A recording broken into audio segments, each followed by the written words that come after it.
now we are moving on to our forum number 2. Let me find what I need to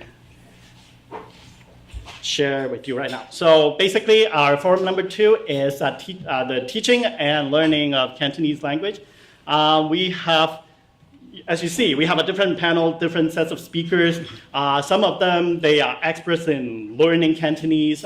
Some of them are experts in teaching Cantonese. And as we also touched on the subject earlier today. So I think it will be very interesting to get more insight, especially for Cantonese learners when this is not your native language as a foreign language. So I am the moderator of this forum, so I'll introduce our speakers and then I'll just turn the time over to them. So the first speaker for this forum would be Liam, right? Liam Doherty. So he is a PhD student in modern language education at UBC, having completed an MA in Asian Studies at the University of Toronto and Master in Education in MLED at UBC. His SSHRC-funded PhD research examines Chinese language learning, agency, and engagement with new media. He has also been active in organizing Cantonese language activities in our community. For example, very large Cantonese active meetup groups in Vancouver with various cultural and language activities around the city. If you are interested, you can talk to him to be a part of it. So he will be talking on 世上無難語，只怕有心人. Why Cantonese is not a difficult language. All right, Liam, please.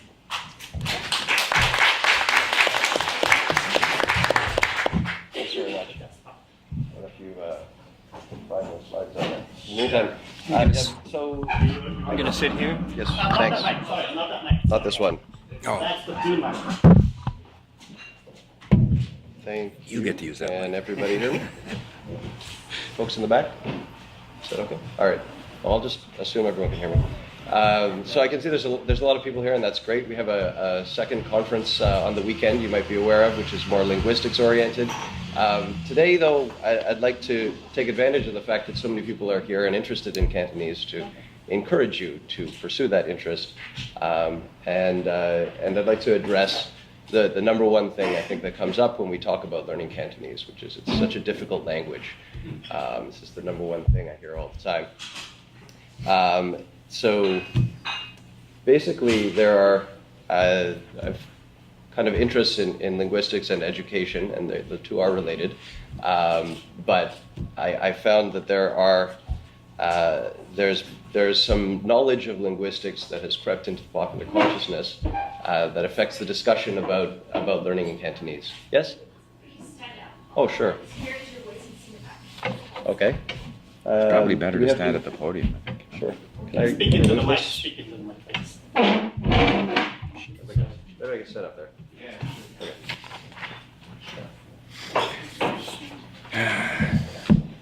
Is there a way for me to control this?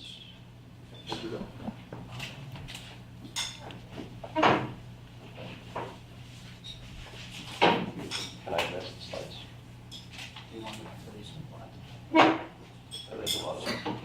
Okay. If you want to work from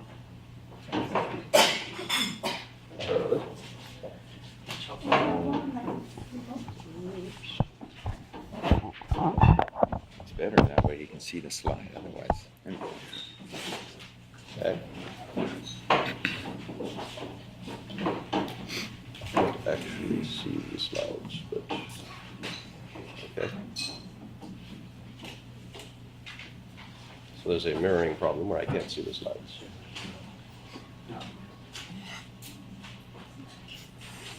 Well, Cantonese may not be a difficult language, but presenting a slide is a difficult task.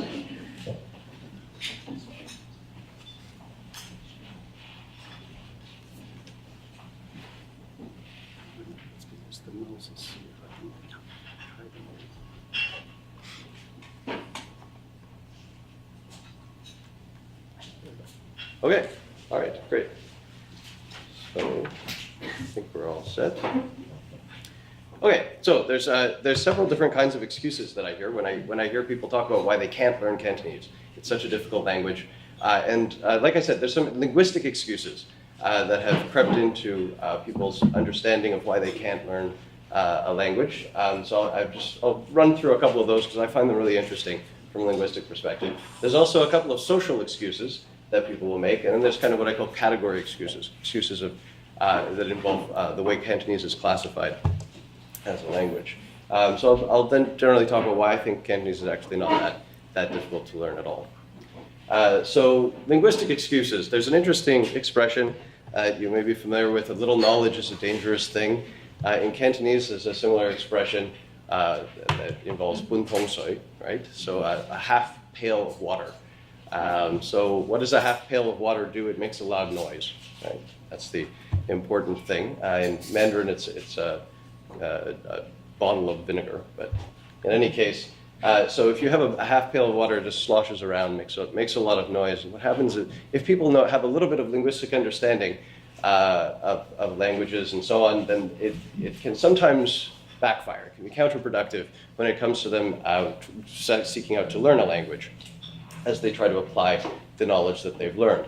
The first, number one thing that I hear from people is they can't learn Cantonese because it has lexical tone. And people use these actual words. They actually say lexical tone to me, which is impressive because a while back, I don't think most people knew what lexical tone was. So it's not just tones, like some people know, oh, Chinese has tones. People actually say to me, they'll say, well, I can't because it has lexical tones, right? Even if you say to them, well, English has tones. It's, oh, it's lexical tones. This is why I can't learn. So I think this has been repeated quite a lot in the popular media, and so people's understanding that they can't learn because of lexical tone is quite well set in the popular imagination. So the reason I find this surprising is a lot of the people who say this to me are actually English teachers. And I don't know if they would accept from their students the kind of excuse, well, I can't learn English because it has lexical stress. I think that would be pretty unusual if you had a class of 100 students and none of them are willing to learn English because it has lexical stress. English does have lexical stress and Cantonese does have lexical tone. Those are facts. Those are linguistic facts.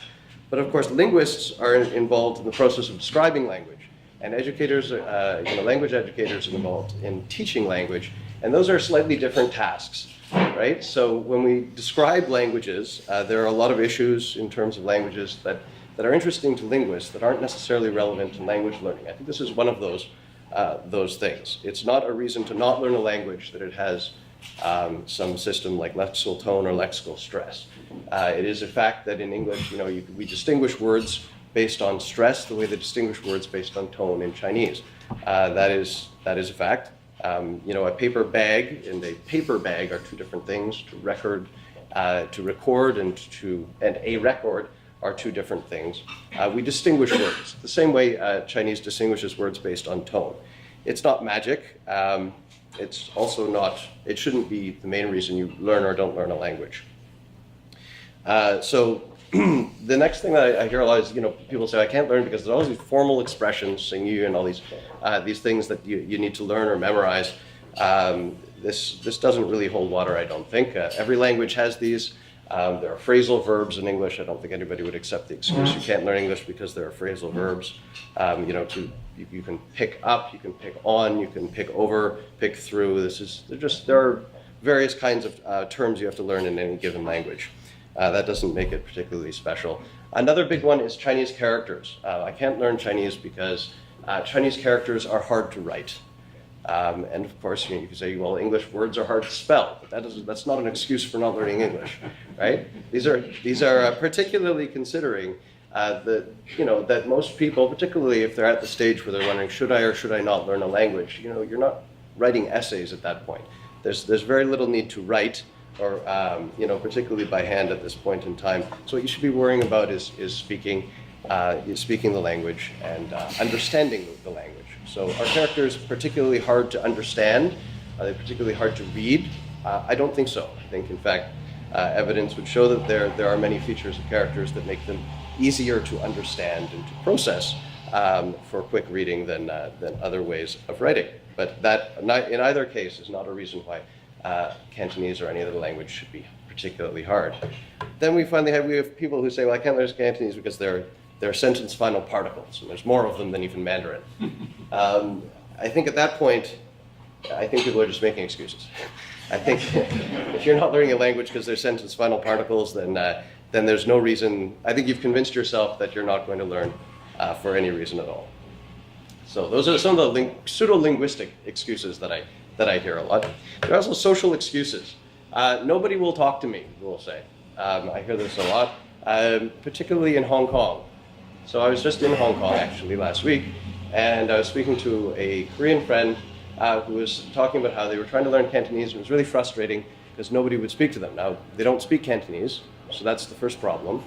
And you know, I thought, well, this is an interesting thing. Is this going to devolve into, you know, Cantonese is particularly difficult? And it didn't, because I thought that their opinion was actually quite interesting. Because the next thing they said was they compared it to their friend of theirs who'd gone to New York to learn English, and they said it was the worst decision of their life. They said going to New York to learn English was a terrible decision because they didn't speak any English. And I thought, well, that's interesting. Nobody will speak to you if you don't speak the language, and if you're a beginner, it's just difficult. This is not something specific or particular to Cantonese or to Cantonese people. It's hard as a native speaker to speak to people who don't speak your language at all. Once you get to intermediate stage, it's a little bit different. There's, you know, if I think about Hong Kong, I think it's a great place to go to practice Cantonese, but you have to speak some of the language first, right? So I don't think that's anything about Cantonese itself. The other thing people say a lot is everyone's bilingual anyway, they'll just switch to English.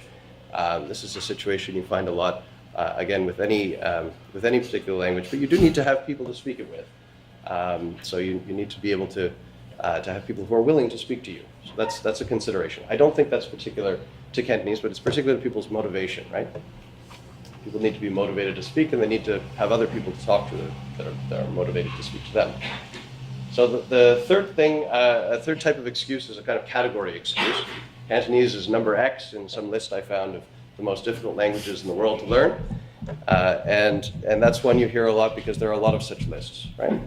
You see a lot of these top 10 lists of most difficult languages in the world, as if languages are kind of graded like that, right? Like this is a number 10 language, this is a number 1 language. And of course, that's not how things work, right? Languages are not innately more or less difficult than other languages. There is no language that's particularly difficult and no language that's particularly easy. The languages are difficult relative to each other, relative to the languages that you already speak, and relative to various very subjective criteria and very subjective factors, including how you feel about learning, whether or not you're motivated to learn, have the resources, have someone to talk to. All of these things are factors that may make a language difficult for you to learn. But it's definitely not true that any particular language is difficult. This kind of chart also, and it's got a big red X through it, not because I drew it, but because it comes from a website where they were debunking this very same theory about languages. And it shows that there's an assumption that everybody is the same, right? Like that everybody learning Spanish will find it easy. Maybe if they speak some other, you know, Romance language, that might be the case, but not everybody does. And if you speak another Scandinavian language, Icelandic might be quite easy for you, but it's not the case that everybody is going to find it that way. So there is the fact of bilingualism, right? So people have different backgrounds, different experiences with language that can make languages more or less easy. If you already speak another Cantonese dialect, another Chinese language, or Chinese dialect, quote unquote, then you may find Cantonese to be quite straightforward. You're going to have a lot of background, a lot of vocabulary, etc. If you don't, then it might be a little bit more difficult.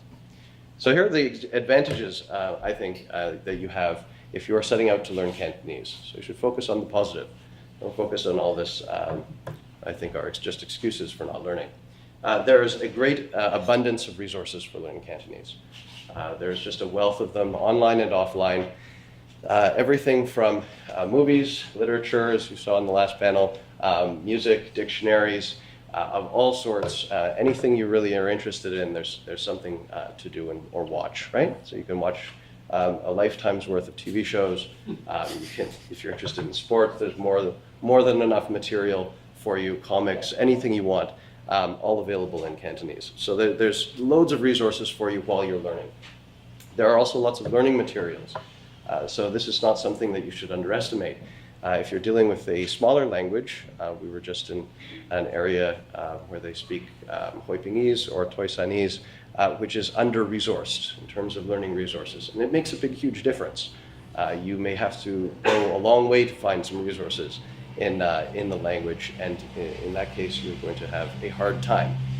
For Cantonese, there are loads of resources. There have been dictionaries and teaching materials available for Cantonese written in English since the 19th century that are all available for free online, by the way, not that you would want to use them. But there's a long history of materials for Cantonese, and they're available at all levels and in all styles. There's online courses, there's offline courses. UBC has a whole Cantonese program. It's very well resourced as a language compared to many other languages you might be interested in. There are also loads of people to talk to, despite what people may think about traveling to Hong Kong. Anywhere you go in the world, you will find people who speak Cantonese. If you go into the high Arctic, you will find people who speak Cantonese. If you go anywhere in Africa or South America, you will find people who speak Cantonese. And I have actually done these things. I've found people to speak to in Iceland and Norway and the Yukon. There are, in fact, people to speak to everywhere you go. So there's no lack of people to practice with once you get into the language. There's a lot of local history. If you're learning Cantonese here in Vancouver, the history goes back over 100 years. It's very significant. There's no lack of connection to the place.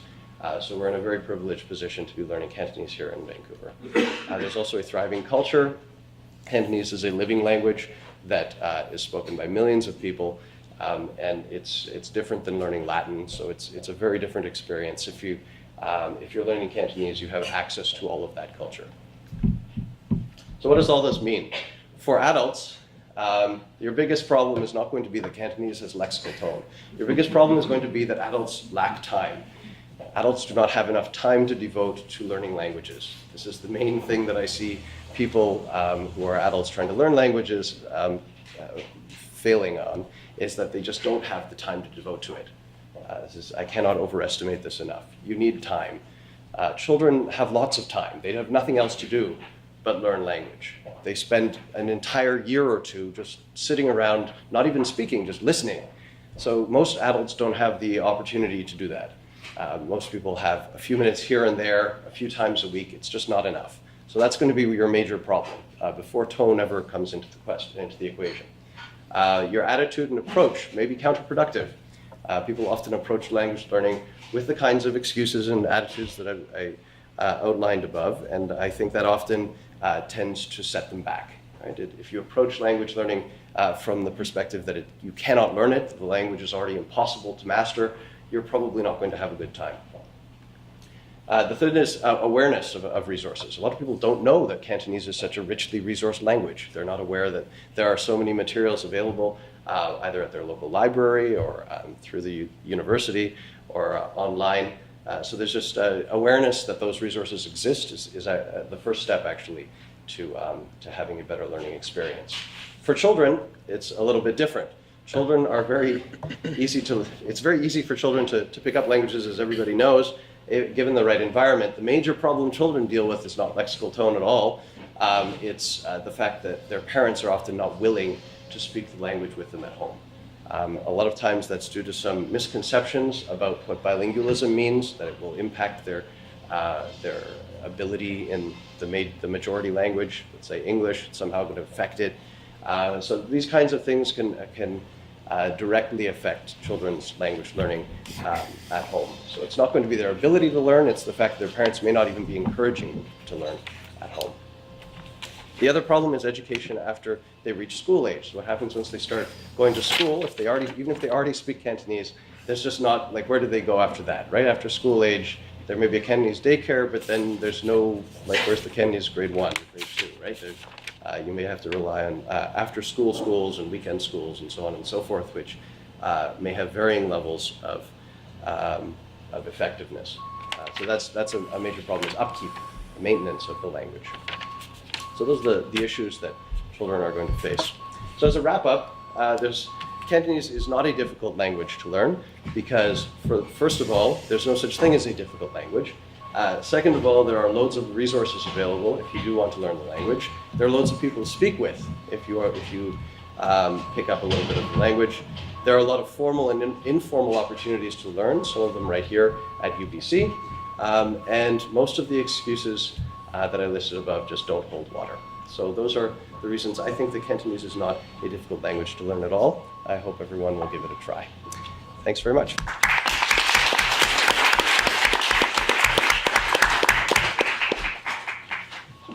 Okay, thank you, Liam. So our next speaker is Steve Kaufmann.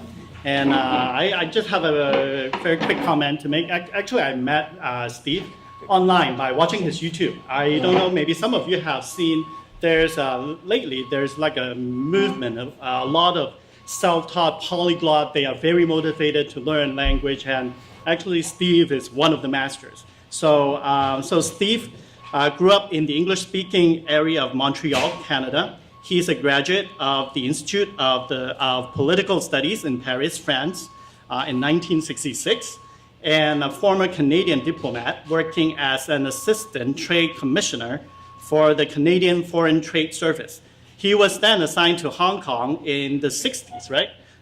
Where he started his quest in the Cantonese and Chinese languages. So he now currently is the president of a company involved in the international wood product trades.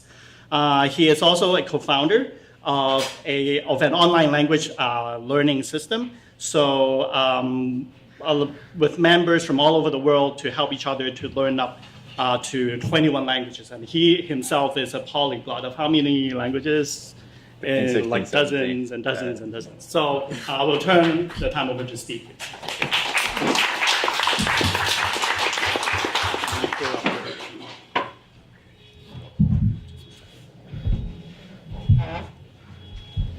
Joseph. Is it this one? Oh no, sorry.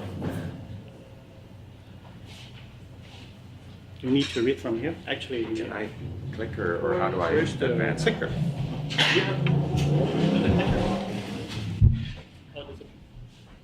Oh, you're just. Oh, sorry. Oh, it's right here. Sorry. Okay. Yeah. So it's just. Oh yeah. Okay. Just, Okay. Right. So, good morning, Josan. I will speak in English. A little too difficult for me. It might be difficult for you to understand what I'm saying too. So, stick with English for now. Although, I'd be happy to answer questions in Cantonese. So, I'm very happy to be here. Yes. Oh, very happy to be here. I'm going to speak a little bit about this world of polyglots and the impact of the internet on language learning and how it affects possibly Cantonese. With regard to my own background, in 1968, as a Canadian government trade commissioner, I was sent to Hong Kong to learn Mandarin, actually. And I learned Mandarin in Hong Kong. I didn't learn Cantonese there. I learned Cantonese later on, to the extent that I speak it. Yesterday I was in Portland, Oregon, and these two people were presenting on the issue of comprehensible input. Now, those of you who are involved in language instruction are probably familiar with CI, comprehensible input.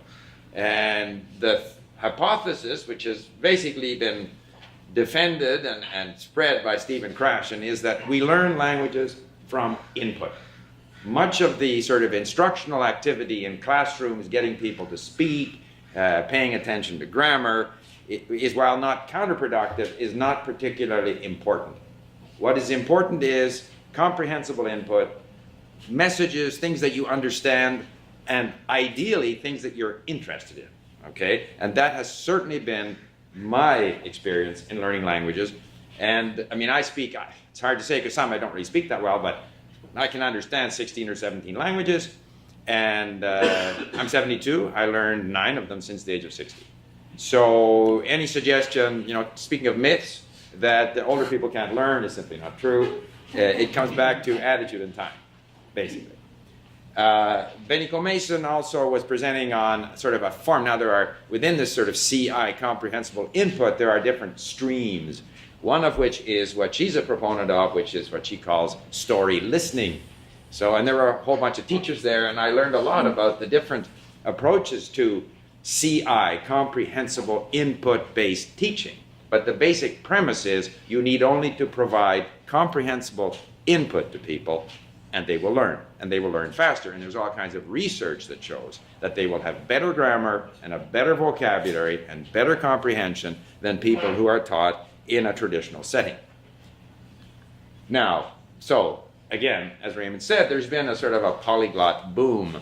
And a lot of what I say is going to sort of mirror what Liam said. There's a very famous polyglot, a Hungarian lady who lived in the previous century, Kato Lom, and she said, language is the only thing worth knowing even poorly. Okay, that's very, very important. Because, like, I speak a lot of languages, but my best languages, I speak a lot better than my poorer languages. But I still derive tremendous enjoyment from those languages that I speak poorly, but I can understand, I can read Greek, I can read Korean, and I can kind of make myself understood, but I make a lot of mistakes. There's nothing wrong with knowing a language poorly. Unless, of course, your job depends on it, right? So, but insofar as polyglots are concerned, people who speak 10, 15 languages, they don't speak them all to this, at the same level, and that's just fine. And so part of this polyglot phenomenon is meetings around the world, polyglot gatherings. Montreal has a thing called Langue Fest, Festival des Langues. They meet I was in Bratislava, they're going to be in Ljubljana. Maybe one day they'll be here in Vancouver, I don't know, or Hong Kong. So there's an increasing interest in learning not just one additional language, but several additional languages, because it's become so much easier to learn languages. So I don't know if I can get this video to run, maybe not, but here, I perhaps can't get it, but here's a fellow called Ole Richards, who is a part of our polyglot group. He studied Cantonese for 1 year, and you gotta hear him. He's very, very good. But he's also fluent in Spanish, Portuguese. I can't tell if he's fluent, but he speaks Arabic very well. I've been learning Arabic for the last 4 months, and he certainly blew my mind with his fluency in Arabic. And he's just one example. If you go to these meetings, you find people there, like, they have like 8, 10, 12, 15 flags on their jacket on all the different languages they speak. So this is a phenomenon, and people, and I should add, I was in Montreal, and I was presenting at the Festival des Langues, and so we had a room, 400, 500 people. Now, one of the theories is that it's only if, as a child, or if you grew up in a bilingual family, that you have a chance of learning languages. And so here were all these people who speak 4, 5, 6, 10, 15 languages. And I said, those people in this room, how many of you grew up in a bilingual or multilingual family? I think 2 hands went up.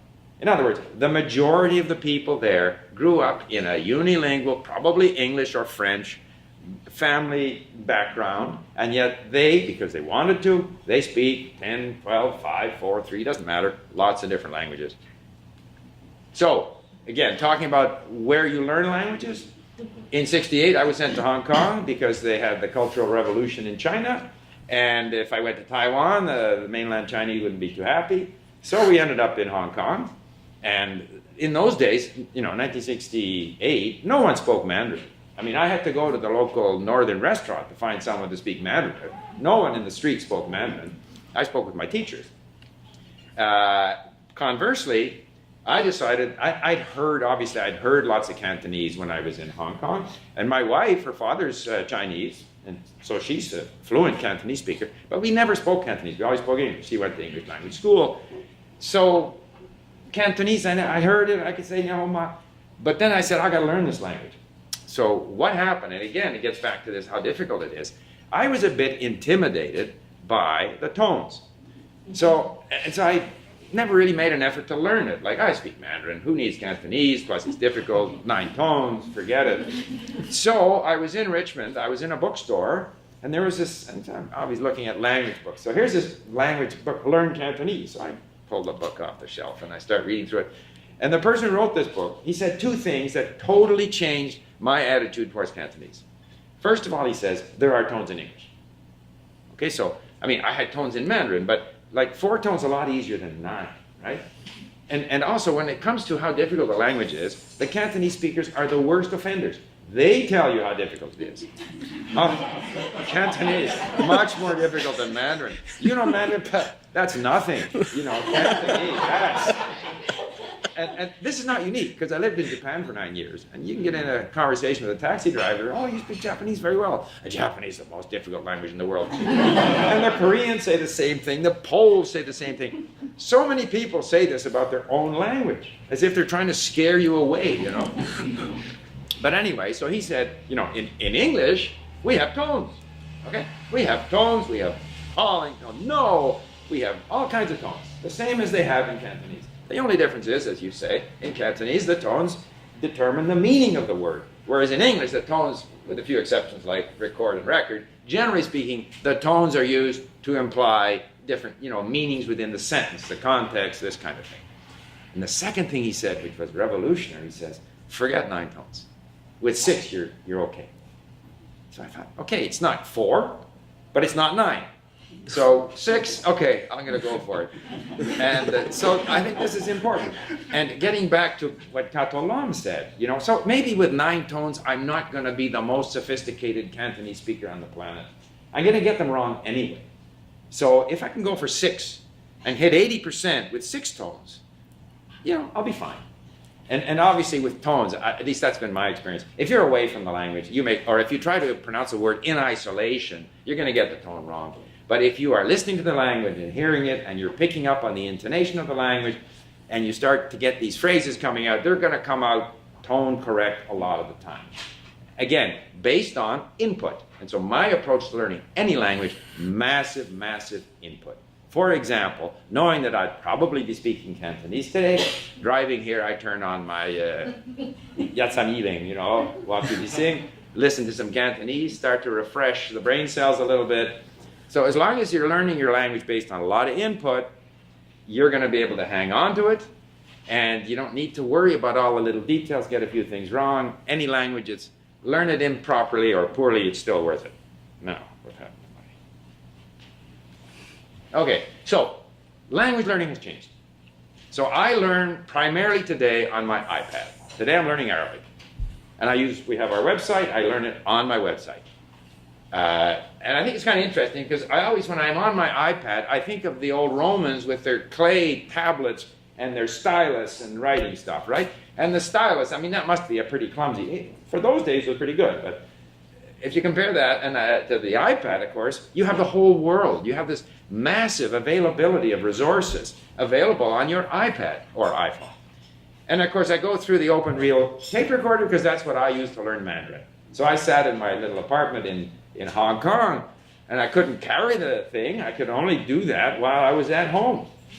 And of course, pouring with sweat because it's so hot and humid and everything. Whereas today, I have it with me wherever I am. So the world has changed.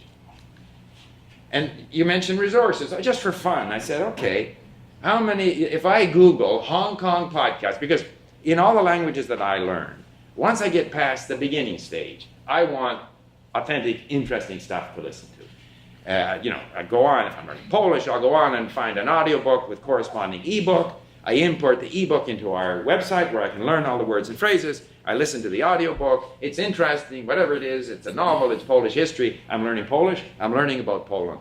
So, Hong Kong podcast, 22 million results in 0.43 seconds. That's how many resources. If you Google Cantonese podcast, it's not quite as many, but still, that's a fair chunk. And I'm Googling in English. If I Google in Chinese, then I get a different range of results. So the resources that are available for you, and these are resources of content. And content is key. In input-based learning, it's got to be interesting. So not everyone I'm interested in history. Other people are interested in, Cantopop, whatever. They can find it. Similarly with grammar, like when I was learning Romanian, it's phenomenal, free, PDF, Romanian grammar, downloaded, printed up. I can sit in my bathtub and study Romanian grammar. There's so much out there. Cantonese grammar, 35.35 seconds, you got over 1 million. Or if you want to research something, Spanish verbs or, Russian, declensions, adjective declensions, whatever you want to Google for, it's there. You've got the answer. You got the resource. If you want to find Cantonese ebooks, and I'm Googling in English. If I Googled in Chinese, I bet you I get more. Cantonese audiobooks. So there's lots of resources. There's teachers online. I mentioned italki, which is, again, we're not supposed to talk about commercial services, but italki is kind of the best established place to find online tutors. It was developed by someone from Hong Kong, who's undoubtedly a Cantonese speaker, and he has his headquarters now in Shanghai. And most people who are aware of places to find online tutors are aware of italki. But if you forget italki, you can 397,000 results in 0.39 seconds, you can find yourself an online tutor. So ultimately, the only motivation to learning, the only limit to learning a language is your motivation and time.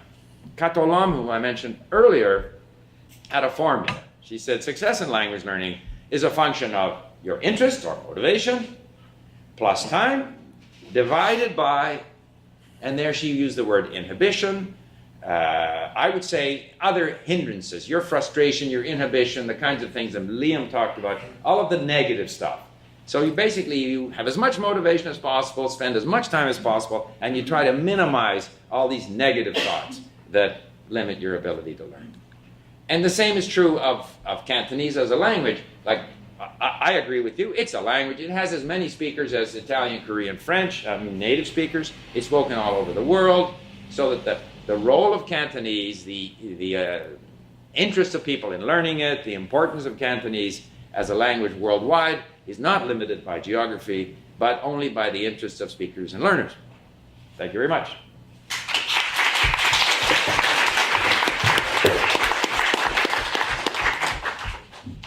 All right, thank you, Steve. Yeah, actually, I like your conclusion. Actually, the previous slide. I do agree. I think motivation is one of the key to learning a language, if not the most important. And I can testify to the importance of motivation. It's actually, I haven't finished talking about how I met with Steve in person. Actually, I met him at an academic conference. I was speaking Cantonese to a fellow teacher, and then all of a sudden, so someone speaking Cantonese out of nowhere, and then he was asking us questions in Cantonese, and then we were taken aback. And then when I saw him, I said, "Oh, I met you online. I've seen your YouTube video." And then we started talking. So it was really interesting. But thank you again, Steve. So yeah, we'll have the question and answer session a little later. So now we are moving on to our third speaker, Michael Schroeder. Schroeder developed an interest in Asian languages and culture from an early age. He followed his passion to Taiwan, where he spent 2 years living and studying. Later, he was awarded a full scholarship to pursue Cantonese studies at Zhongshan University in Guangzhou, China.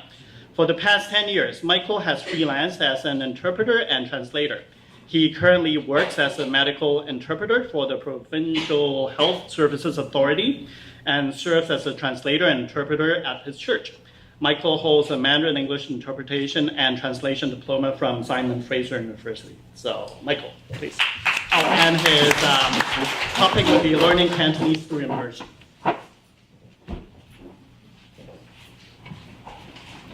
Just 1 second. Oh, you don't? Okay. Good afternoon, everybody. Today I'm going to be talking about my own experience learning Cantonese and how I realized that through immersion, like immersing myself in the language and the culture was the best way to acquire this language. When I was 11 years old, my family moved from Canada to Germany, in the Bavarian part of Germany. And so I was thrust from Canadian culture into German culture, and I was forced to learn German because I was put in the German school system. And at that time, I felt I had some trouble adapting to the German culture, and I met a lot of friends who were in a similar situation in the school. I met some friends from Vietnam and from China and so forth, and I became friends with them because we were on the same boat. We shared a lot of similarities, and it was around at the time when I turned 16 that I began to really develop an interest in Asian culture and Asian languages. And I actually had a friend at the time who spoke Vietnamese, and I'd go to his house and we'd eat Vietnamese food and everything, and he'd be speaking Vietnamese to his parents, and I wanted to learn the language as a result of that. So I learned 6 months of Vietnamese. Then I met a neighbor who was Chinese on the bus, and that got me started on Mandarin. And shortly thereafter, I was listening to some music, and I already knew enough Mandarin that I realized that the pronunciation was off. And I was like, and I went to my Chinese friend from Zhejiang, in Jigong province, and I said, what's wrong with their Mandarin? They can't pronounce the words properly. And she said, oh, that's not Mandarin, that's Cantonese. And I'm like, what's Cantonese? She said, oh, it's a dialect. She said there's all kinds of different dialects in China. And so that really sparked an interest in Cantonese. And at the time, in Germany, there weren't the resources that there are now.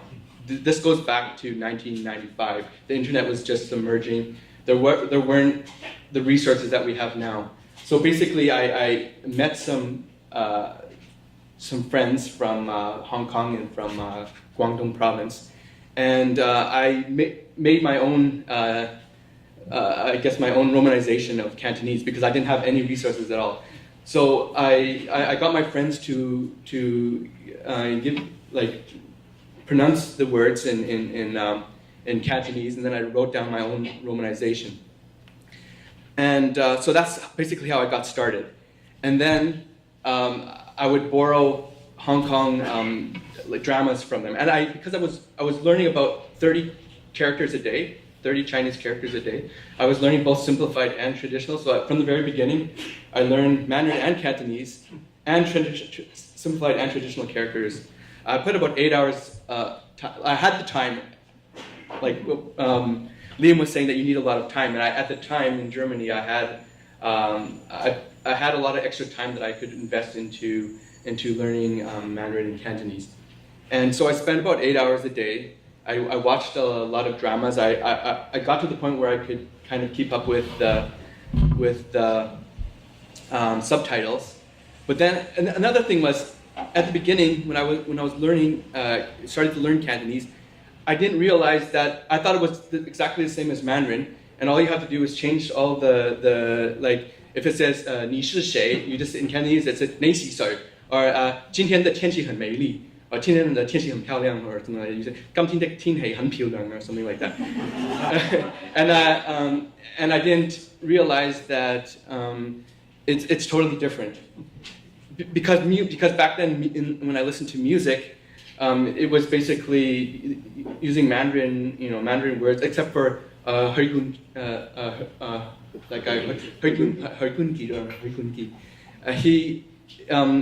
He actually used vernacular Cantonese in his music, which I found out later on.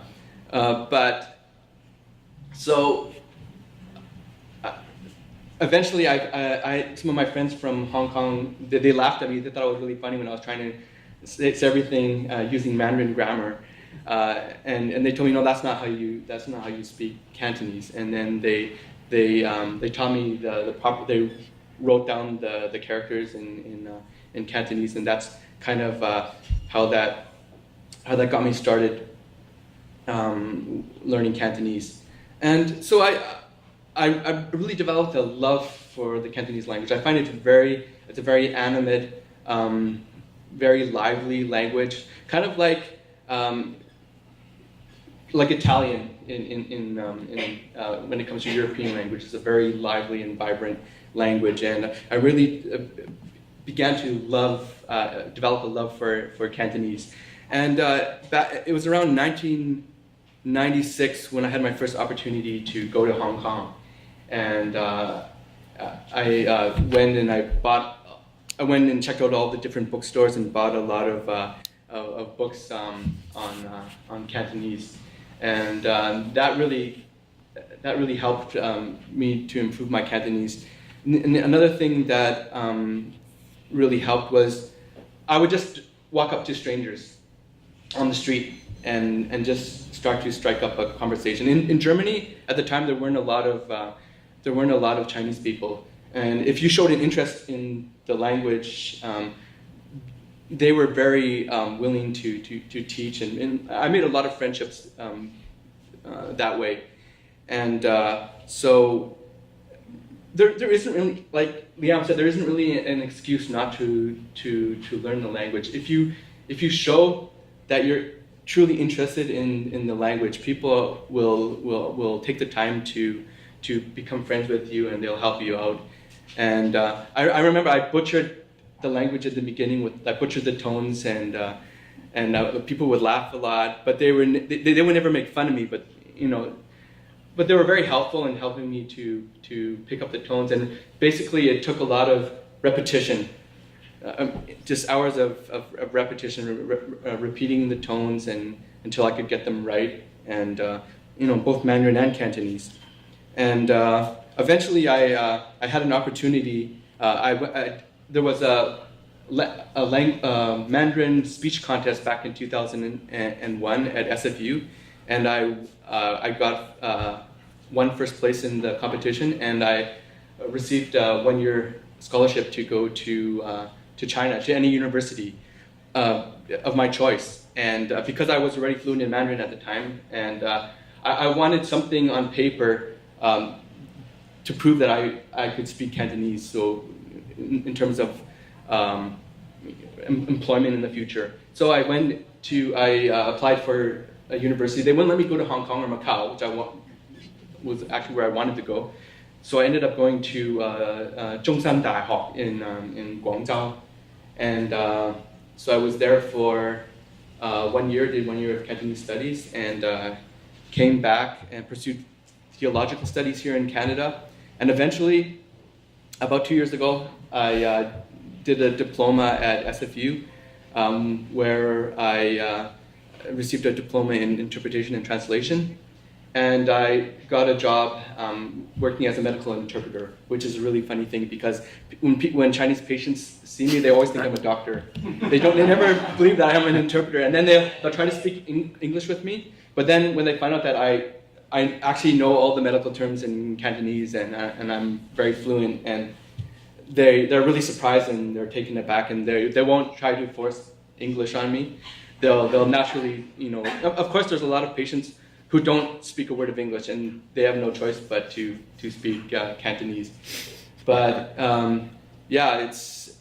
there's so much in terms of resources now. You can find Steve and Liam and everybody else has been talking about all the resources that are available. And I think as long as you have a strong will, Cantonese, it's not an insurmountable mountain. It's something that you can overcome, and as long as you have the willpower to follow through with it. So I just want to encourage everybody here who is pursuing Cantonese language studies to just keep up the hard work, and I'm sure that you will your endeavors to in this language acquisition will be successful.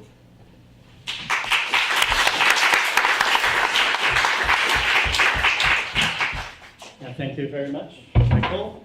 I can add to that. Actually, being a medical interpreter is not for the weak mind. Even for native speakers, it's a big challenge. Actually, I also did a little bit of medical interpretation, but every time, actually, it ends up me having the heart attack. So So I think that's a good way to practice your language too. So, anyways, our fourth speaker is Professor John Wakefield of the Baptist University of Hong Kong. He is the program director of BA in English Language and Literature. And and the Bachelor of Education in English Language Teaching and Assistant Professor. He has a PhD. He received his PhD from the Hong Kong Polytechnic University, and he did his MA in the University of New England in Armidale, Australia, and his bachelor's was from the University of Texas, Austin. His research interest include English intonation, Cantonese sentence final particles, contrastive analysis of English and Chinese grammar, cross-cultural studies of socio-pragmatic knowledge. And recently he's been, I know, that he's been working on a volume on Cantonese as a second language, issues, experiences, and suggestions for teaching and learning, to be published by Routledge, which I'm fortunate and honored to be a part of. So if you have questions about that, you can ask him too. So without further ado, so I'll turn the time over to Professor Wakefield.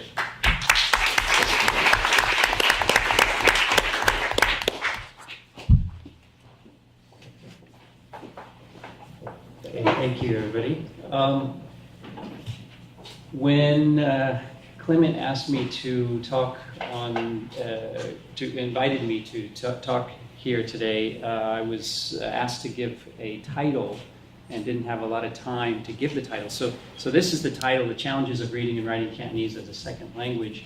But as I thought about the topic over time, then I thought, well, writing actually for language learners probably isn't as important, especially now because of all of the technology. You can use romanization, so I use Yuping as input, but you can also just talk now because there's voice recognition, and it's actually quite good now. But in order to do that, you really need to be able to read Cantonese because you need to select. The voice recognition doesn't get all the characters right. If you use Yuping, then you have to be able to type. Even if you don't need the tones, you still need to be able to type it out. And you need to recognize whether or not it gave you the right character. You might have to select. So reading, so I push this one here. So I decided to get rid of the handwriting, so it's just the challenges of reading Cantonese as a second language. So Liam talked about time. I think that you need time to learn a language, but you also need time to continually improve. So no matter what your level is at, you need time. Unfortunately, I don't have much time.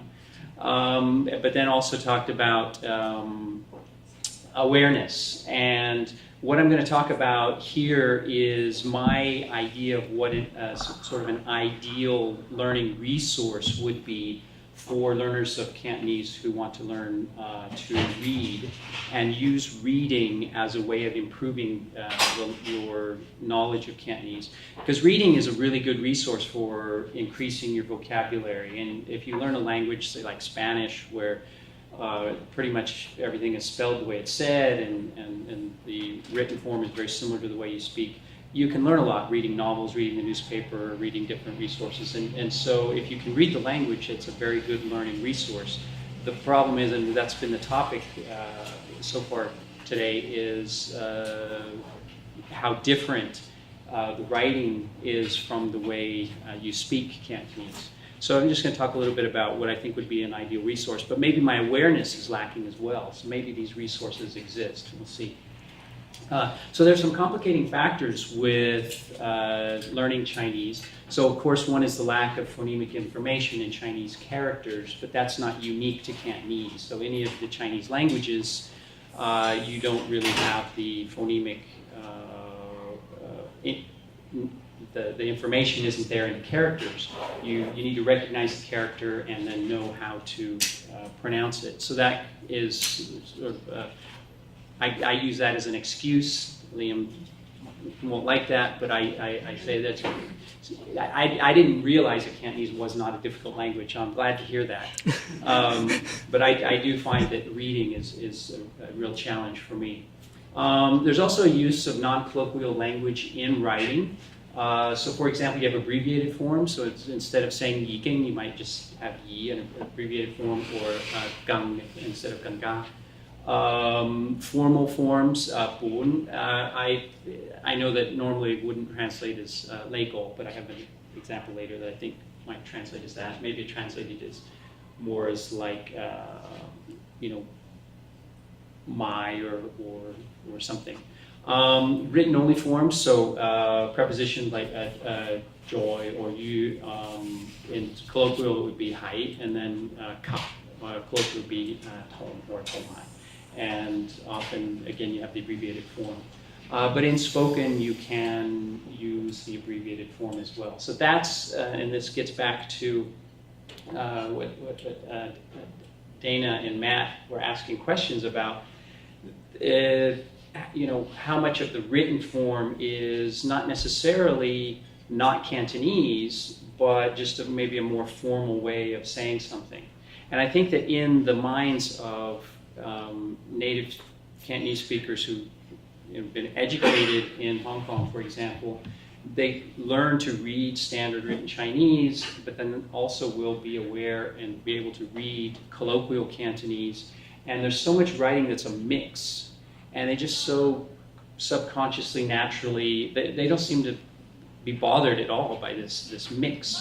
But as a language learner, it can be very confusing. And how do you separate that out? Also, that's this problem here, is this phenomenon of mixing of the colloquial and non-colloquial to varying degrees. And so how do L2 learners, that's the problem, which aspects of written Cantonese can be used as spoken Cantonese? Or, because if you're learning through reading, then I then use that in my speech, am I going to sound odd?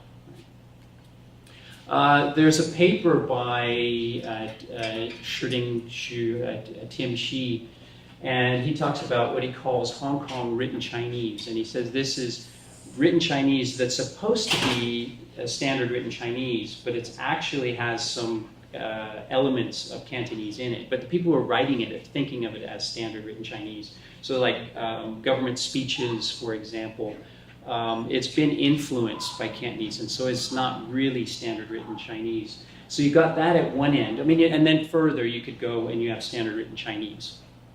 And then you have authentic Cantonese, which is written just as the way people speak in everyday speech. And then you've got this huge mix, and most of it's a mix in between. And he's saying that in Hong Kong, the way writing is so complex a continuum that even the most sophisticated research to date has failed to describe it fully.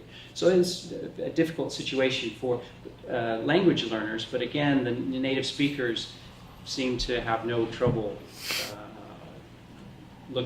reading anything that's a mix. So as you're walking around, you've got newspapers, but I like to just read signs and learn that way. And so if your understanding of written Cantonese is good enough, then you're going to be able to know which is okay to use in your speech and which not. And so that's the goal, is to get to that level. So if you have things like no smoking. Now normally that wouldn't be used in colloquial English either, but it could. So if I see someone, I say, hey, no smoking. That probably sounds more natural than it can be. Wait, right? You wouldn't say that in colloquial Cantonese. You normally wouldn't say it in English, but you could. And then there are a lot of so yin gum is not something you would normally say. You might, but there's a lot of different colloquial ways of saying it, right? So you can say, and you wouldn't say cup, you'd say sick, right? So you could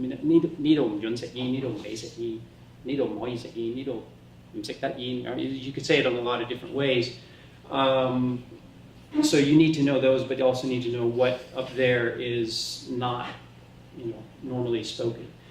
So then you have at Teng, that's how you would pronounce it in reading, but you know that if you're speaking, you would say Tang. And then in so just different examples. So you wouldn't say Te Loi, right? You would say Loi Bin maybe, or and then again you wouldn't say Yin Gum. Yumsik, you can use that in colloquial. But probably you would just say, maybe something a little different. Again, so this is something that's in the MTR. Dong is more written, and then Jingjoy, right, is not something you would say, you would use gun, right? You would use the aspect marker for progressive that comes after the verb. But interestingly, you now see signs like this in the MTR, which are using more colloquial Cantonese. And I find that that's an interesting place to see it because now you have so many people from the mainland visiting Hong Kong, living in Hong Kong, recent immigrants. And so they're in an official notice like this, and for public transport, they're using things like Mo Wan Sao Gate, right? Which is very colloquial. But then, so you've got Fu Sao Din Tai. If you're speaking, you normally wouldn't call it a Fu Sao Din Tai, you just say Din Tai. Okay, so you need to know something like that. Again, here's another one. So Mo K Gan Tai Bi, so using K instead of La, right? And Mo instead of but you. So in Apple Daily, it's a newspaper that's well known for using a lot of Cantonese.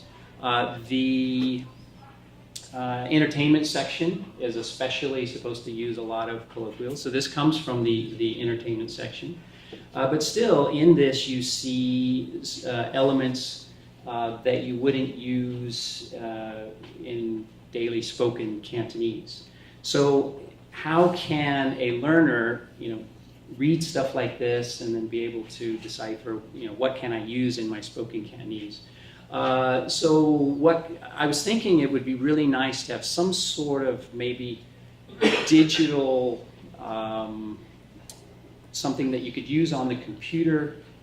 You could scroll a cursor across this, and they do have these dictionaries where you scroll, you put the cursor over a character, and then it pops up, and you can get the English translation, whatever. So one thing you can do is translate it all into Romanized. So this is in Yupeng. But there are some, for this, the problem is it's still character. So it's basically morpheme, not divided into words like you have in English writing. So you have written as two characters. Also in spoken form, you wouldn't say yeah, you would say yeah, right? And then you have shun and hongguo. And then another thing here, you have ga samli. So this is because it's Yuping and you have the numbers for the tones, and then you have the 3 for the year. That's a bit confusing, like that. So it'd be nice if this could be divided up into words, and I know that it is a sort of a complex issue of how you divide Chinese into words. It's not as easy as in English. But so, you need to show that it uses a different tone, put it together as a word, and then shun hongguo. And then for proper nouns, maybe capitalize them.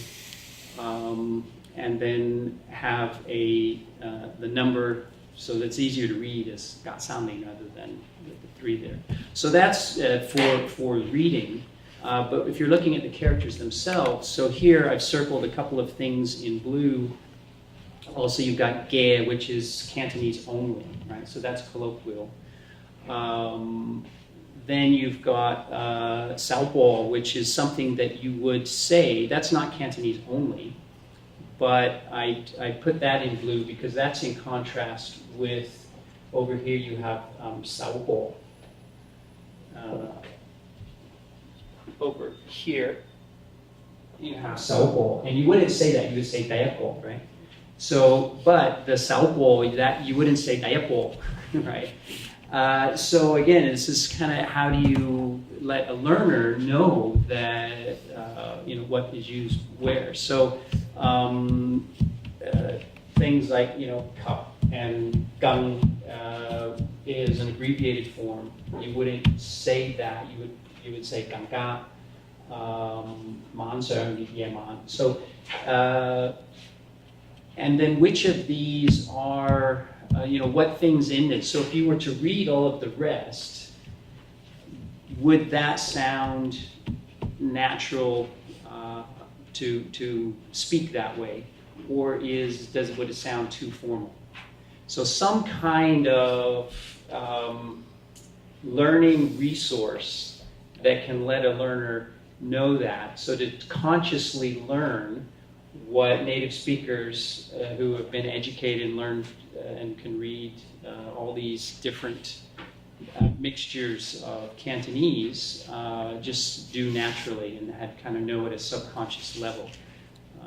So that's what I'm. But I think there would be a lot of problems with developing some kind of program to be able to do this. It would not be easy to do. But that's the resource I'm hoping to get someday to help me to learn to read Cantonese better. That's it.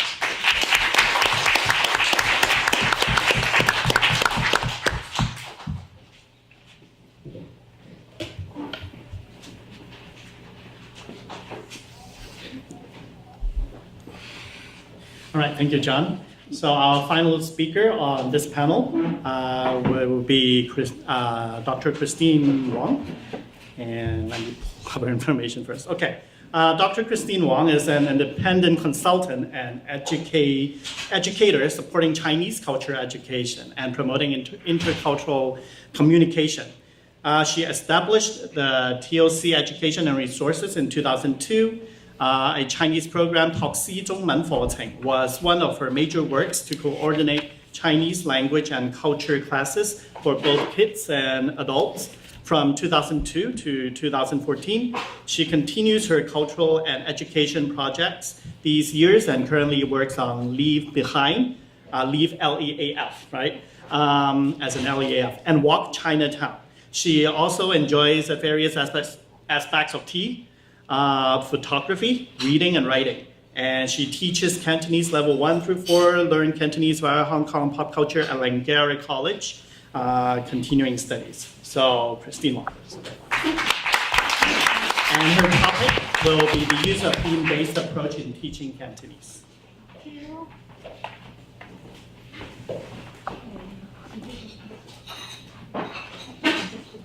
Yeah. Thank you very much for the introduction. Thank you.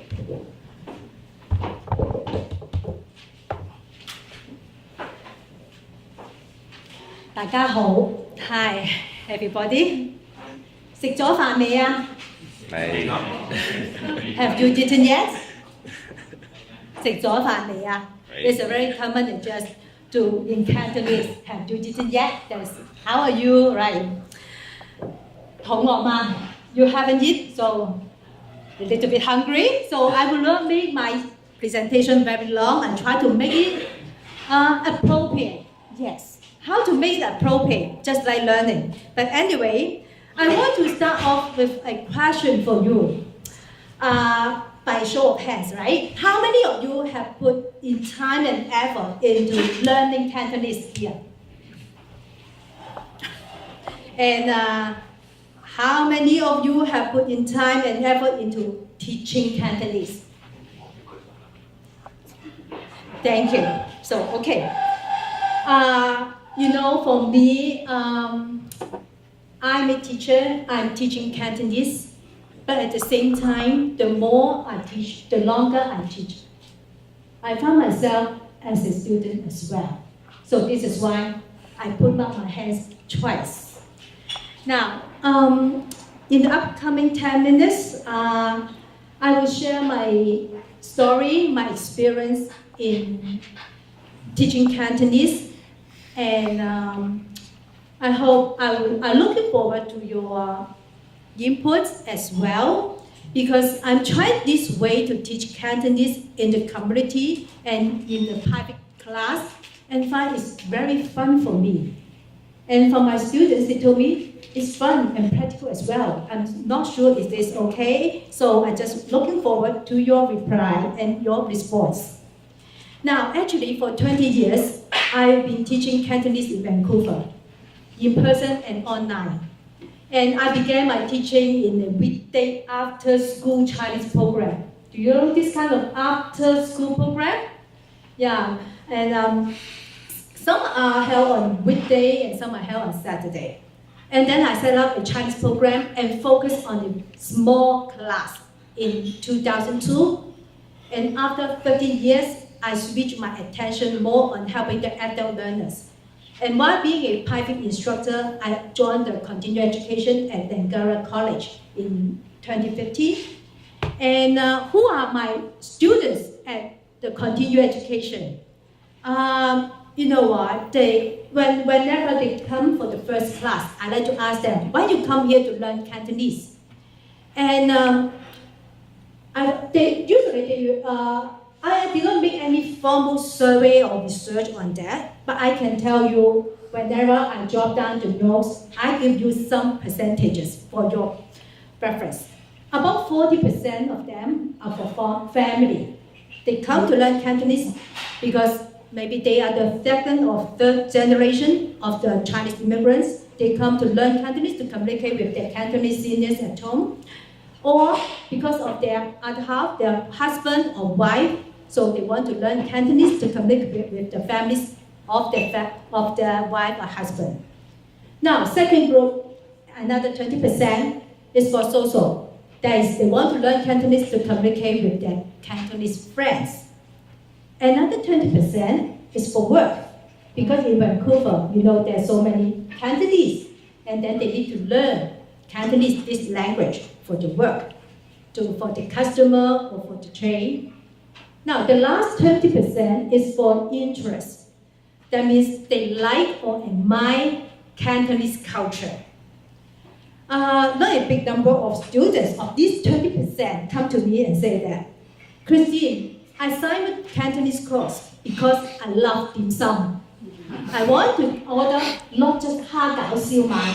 I ate a lot of work already. Can you teach me how to say other Cantonese term in, you know, the other Cantonese dim sum in Cantonese? And I said, okay, that's good reason. Eat. Food is part of the Chinese culture, and especially for the Cantonese culture. You get the right reason to come to learn Cantonese. So 40, 20, 20, 20, 20 is make up the 100% of these adult learners. Now, after my observation, I will say that they also carry some characteristics. These adult learners, they want to understand why certain lessons are being taught, and they particularly appreciate the task-oriented learning. And also for the time, yes, they are eager to learn, but unfortunately, you know, busy life in the city, so they often have less free time outside of the class to practice. And these adult learners have expectations. Now, overall, they are usually very practical. They need help and information that can be immediately applied to their needs, and generally prefer more practical knowledge that will improve their skills. So this is why they come to join the class. And they need some help to facilitate their learning and also to build up their confidence. That is, give them more confidence that they can speak with the Cantonese native speaker. Now, then how can I just make my class more functional or to help them? One size doesn't fit all, right? So, what can I do? Especially for the continuing education studies, you know, the students, they come from a number of age sectors, multicultural backgrounds, and with a mixture of Cantonese and Chinese experience. I can tell, except when you sign for the level 1, it's more easy for us or for me to know they are on the similar level. But if above level 1, say level 2 or level 3 or level 4 other level, sometimes even they sign up that level.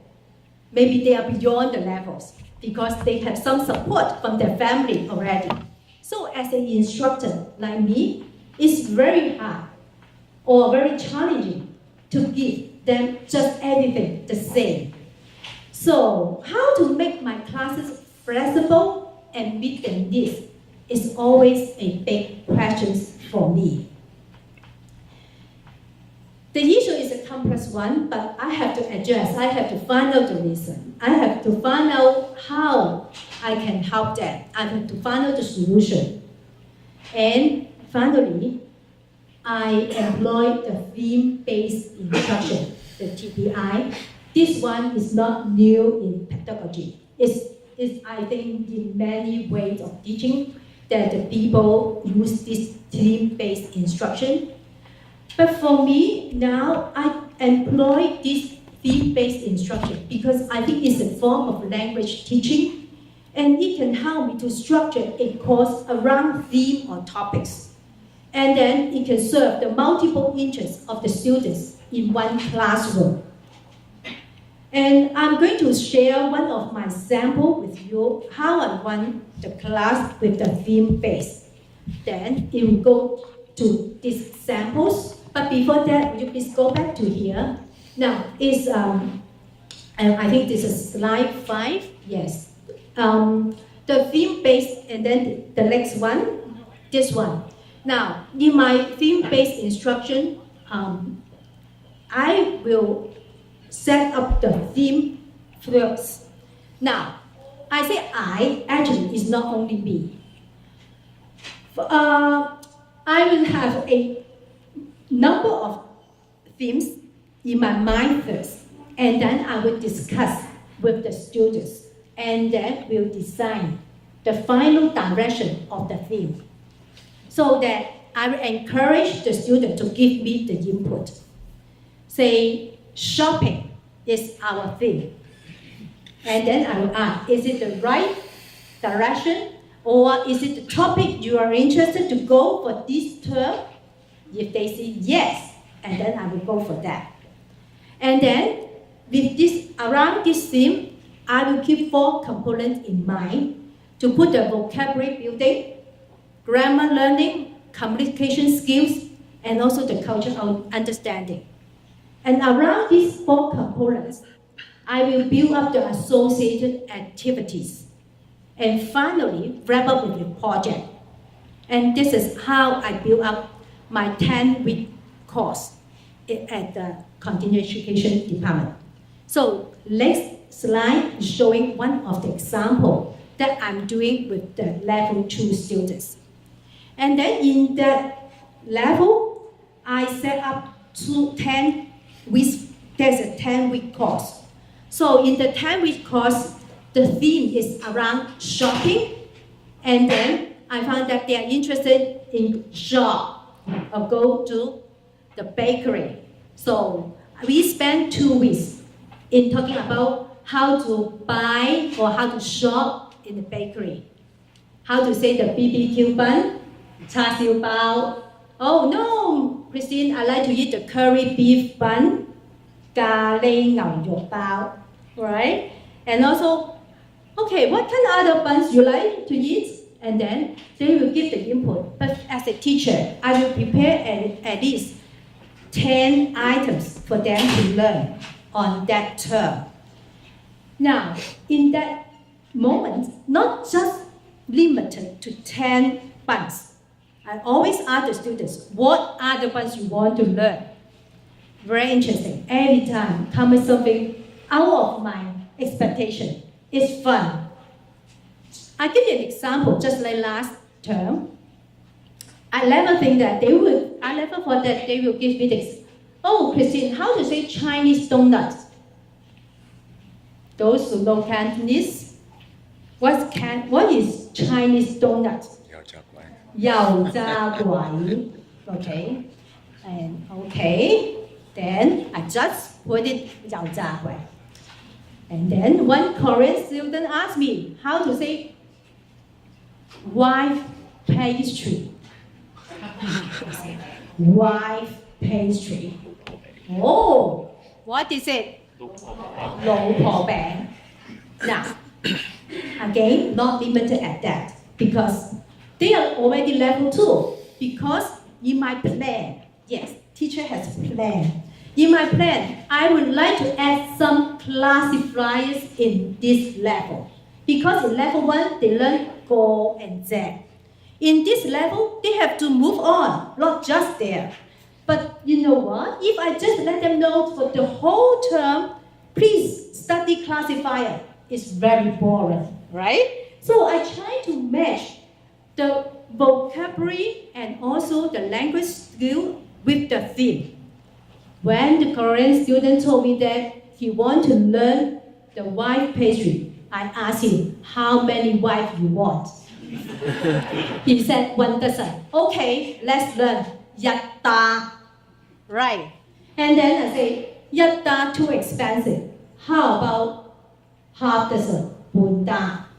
Now, these examples is just what we are doing or what I am experimenting in these few years. Base a theme and then associate it with the level and then move on with the base, but always get something new and something meeting the needs of the students and interests. And I call it not a new name, but just I think one of the paths for teaching Cantonese. That is a theme-based teaching in Cantonese. Is it demanding? Yes, it's very demanding. Demanding on the planning because I have to plan different themes. And also I have to match with the level. The themes may be used, may be recycled. Sorry, I think this is not a good word. Because for level 4, when they come back to learn shopping again, not all the materials are recycled. I will name this is a spiral learning. That means based on the shopping materials they learn at level 2, one day when we come up the level 4 shopping, they will learn more advanced. For example, how to bargain, how to say 20% off in Cantonese. You know, we have to spend about 1 to 2 weeks to talking about that. You look so complicated. 20% off is 8折. And then people will ask, why is 8? And very interesting question is, why is 折? Is it 折? It's about 10. So very interesting. And then level 4, same topic, same theme, but different activities and different exploration. Now, let's go to a slide that I really want to show you. Why I keep theme-based instruction? Because fun with the student, because they will wrap up with a project with me, some field trip or presentation. And the most important thing is that, because I think learning Cantonese is beyond the classroom. It's spirally learning, it's moving forward. And then at the same time, let's go to the last slide. This is the other examples for level 2 and 3 that I'm doing now. But if we can jump to the last slide, because I think learning Cantonese is beyond the class at the same time. So when you press, you will see that it's a lifelong education. It's a lifelong learning. So I really want to develop many themes and then share with the public, share with all the students, share with all the people who are interested in learning and teaching Cantonese. And I hope the big data will be enriched with all these themes and make our learning and instruction more and more practical, because language is practical. Agree? So is it the right time? Okay, thank you.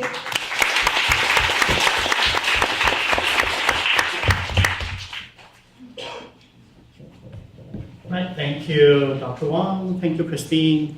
So now we have about 15 minutes or so, a little less than 15 minutes. We open up the floor to all of you as we just listened to 5 both learners and teachers of Cantonese with very various experience and backgrounds. So if you have any questions or comments or anything, so feel free to just, okay, go ahead.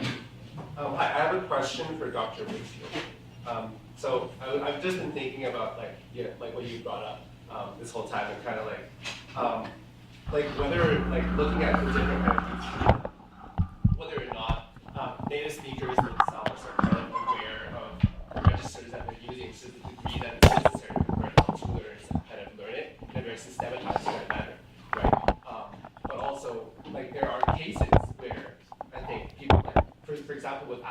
where the intonation is so like innate. It's so like characteristics can be that it's hard. Like even like unless you parse it to a very like detailed degree, that you might not know what kinds of instructions you're using. Or like there are also cases where it's more intentional, where I see with the kind of couplet where like the something tight and then like where you have a more formal statement and you have a less formal statement. That kind of serves almost as a mnemonic device where it's like you have the first statement and then you like the second line changes as a very like kind of colloquial way for you to remember not to do these things. So I wonder like because you're proposing kind of whether or not there's a way to do that and like would something akin to like a style guide, kind of like the way the Economist uses, or like where you denote exactly what kinds of expressions are fit for writing in the Apple Daily style, or like writing in specific kind of register that someone is trying to write, and whether something like that is necessary for an L2 learner to kind of pick up on these things that are really just hard to teach, and more kind of things like that you have to feel out or like be immersed to get. Okay, thank you for the question. I'm not sure I fully understand it. I think maybe you're talking about a guide for the writers.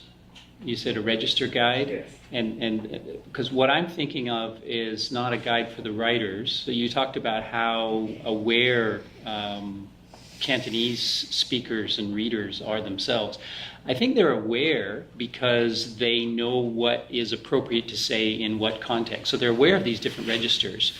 But as they're reading, I don't know how consciously aware they are of, what register is this, what is that? They just know it naturally. I think a lot of it maybe at a subconscious level.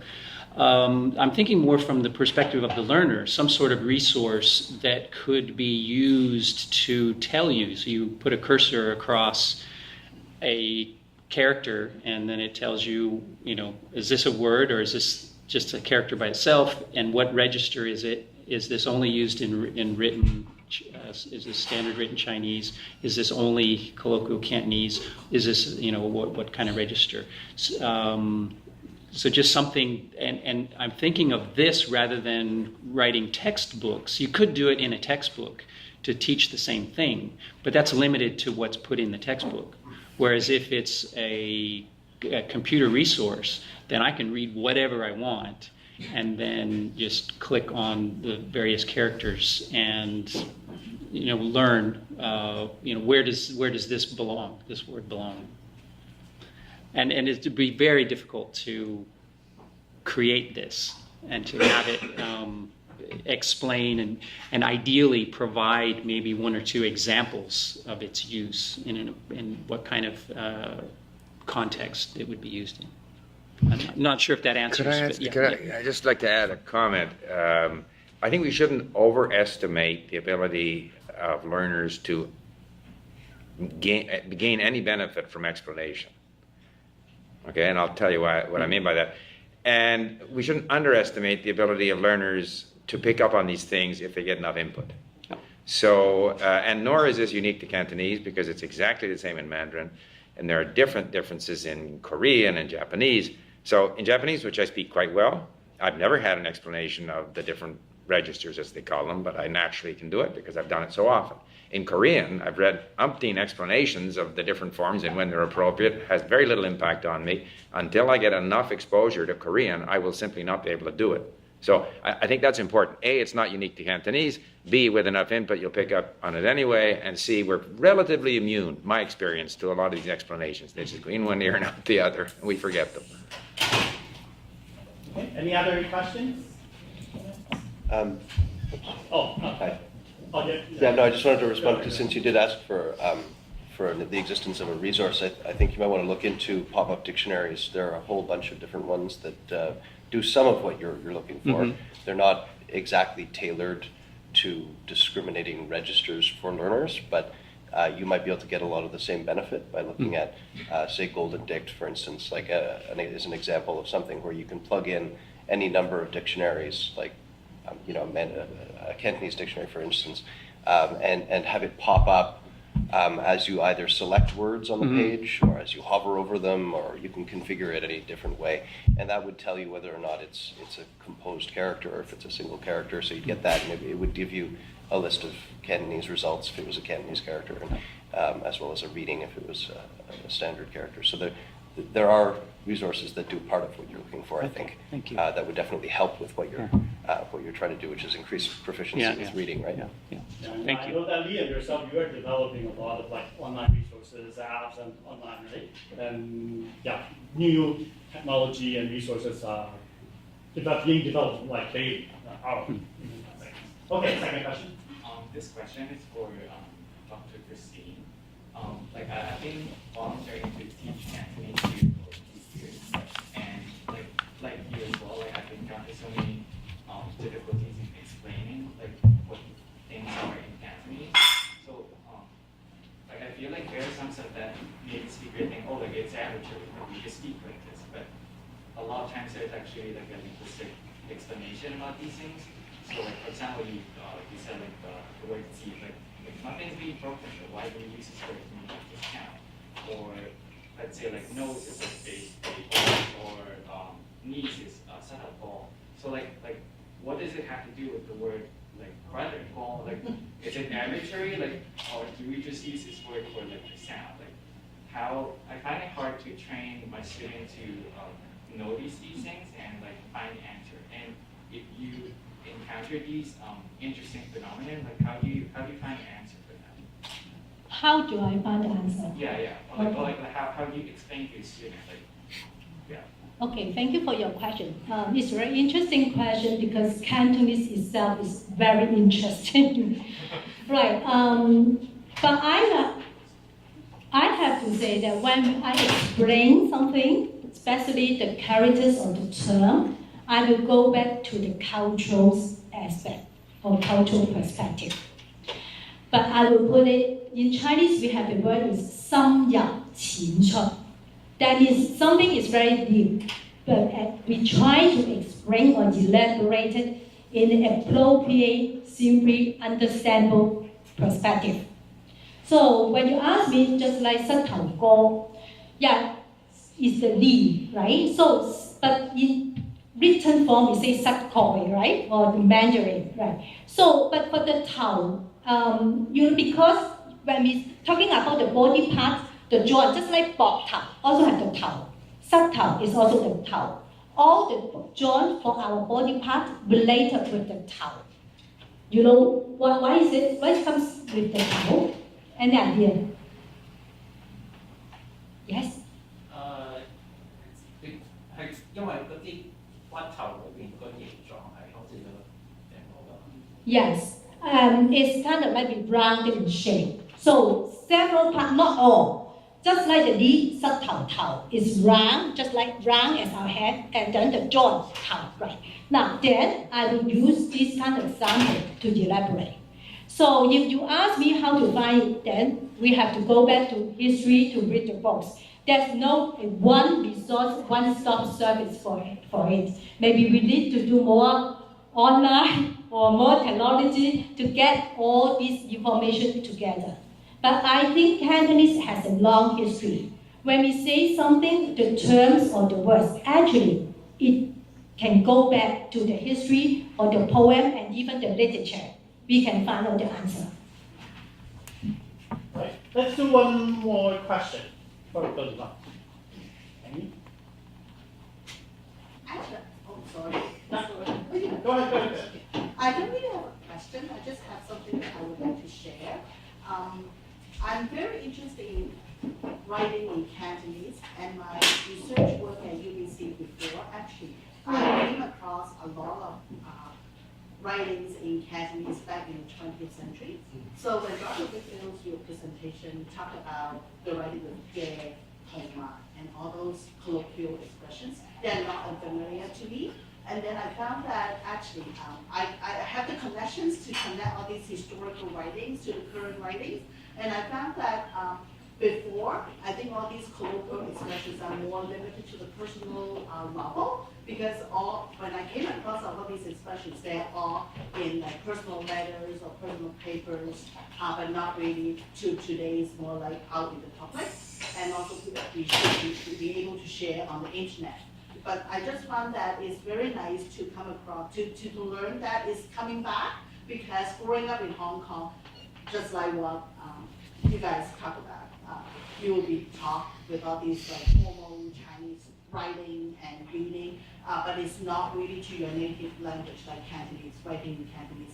But then when my work at UBC and did prove that people did write Cantonese before, way back in the beginning of the 20th century, but it's very nice that it's coming back. Thank you. Thank you. Do you have any response? Any? No, I think well put. Yeah. All right. No. Anybody? All right. I guess many of us are ready for lunch.